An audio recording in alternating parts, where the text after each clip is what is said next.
In Indian illegally occupied Jammu and Kashmir, the Al-Party-Hurriyat conference has said that Modi-led fascist Indian government has imposed an absolute autocratic rule and undeclared martial law to silence the voice for freedom in the territory. The APHC in a statement issued in Srinagar said, while tarnishing the rule of law, the regime has thrown thousands of innocent people behind bars without any legal trial. It called upon the United Nations Human Rights Council and other global watchdogs to send their teams to the besieged Jammu and Kashmir to take stock of the appalling human rights situation prevailing in the territory. Meanwhile, a 27-year-old youth, Amir Hamid Shah, set himself ablaze today at Gundurhama in Haran area of Gandarbal district to protest against the demolition of his shopping complex. As per data of the India's National Crime Record Bureau, 626 Kashmiri children, including 277 females, are missing in occupied Jammu and Kashmir. In 2020 alone, 230 children, including 167 girls, disappeared in the occupied territory. Srinagar-based human rights defenders have blamed the personnel of Indian Army, police and security agencies for the trafficking of the Kashmiri children.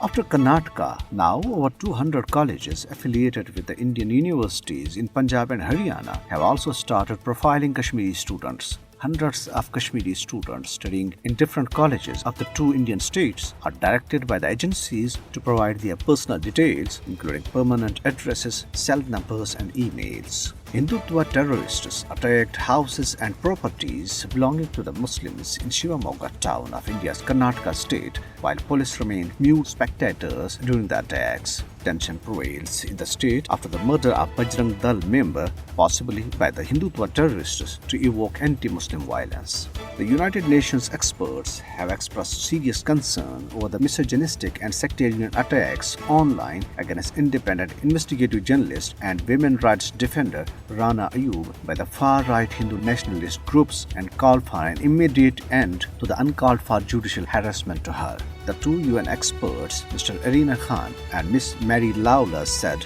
that Rana Ayub continues to be the victim of intensifying attacks and threats online by the Hindu extremist groups. Experts on nuclear safeguards have urged the International Atomic Energy Agency to place strict surveillance system over radioactivity materials in India. Pertinently, frequent incidents of uranium theft in India pose threats of nuclear terrorism, as over 200 kilograms of nuclear material have been stolen during the past 2 decades in India, while 2.5 kgs of unprocessed uranium were caught from 2 Indian nationals in Nepal just a few days ago.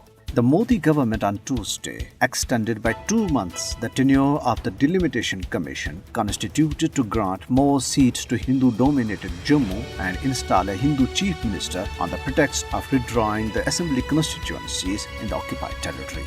People in United Kingdom will observe coming Friday, February 25th as Hijab Day in protest against India continuing its anti-Islam and pro-fascism policies in the country and occupied Jammu and Kashmir.